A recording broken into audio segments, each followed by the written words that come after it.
টি-20 বিশ্বকাপের প্রথম বিগ ম্যাচের লড়াইটা যেন ঠিক বিগ ম্যাচের মতো হলো না।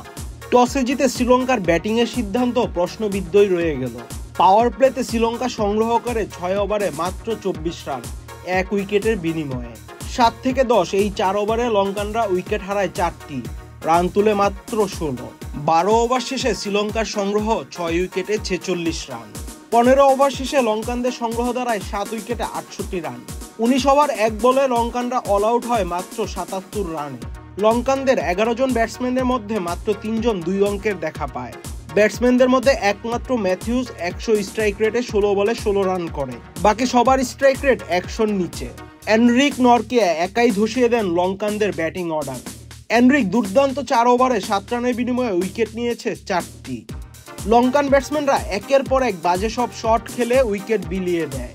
দক্ষিণ আফ্রিকার বলাররাও নিয়ন্ত্রিত বোলিংয়ে একের পর এক উইকেট তুলে নেয়। মাহারাজও তুলে নেয় গুরুত্বপূর্ণ 2 উইকেট। দক্ষিণ আফ্রিকা মাত্র 78 রানের টার্গেটে ব্যাট করতে নেমে ইনিংসের শুরুটা লঙ্কানদের মতো ধীরগতির করে।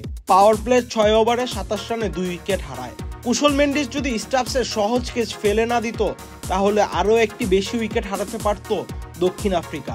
অল্প রানের পুঁজি ডিফেন্ড করতে নেমে দক্ষিণ আফ্রিকাকে শুরুতে বেশ চাপের মুখে ফেলে লঙ্কান পেসাররা।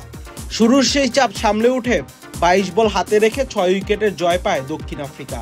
উইকেট ব্যাটিং বান্ধব না হলেও জয় তুলে নিতে খুব একটা ব্যাক পেতে হয়নি মার্করামের দলের সর্বোচ্চ রান করেন ডিকক, 27 বলে করেন 22 রান। ম্যান অব দ্য ম্যাচের পুরস্কার নিজের করে নেয় এনরিক নরকিয়া। দুর্দান্ত এক জয়ে টি-20 বিশ্বকাপের যাত্রা শুরু করলো প্রোটিয়ারা। লঙ্কানরা হার দিয়ে বিশ্বকাপ শুরু করলেও পরের ম্যাচে বাংলাদেশের সাথে ঘুরে দাঁড়াতে চাইবে। আহমেদ শাফি, চ্যানেল আই।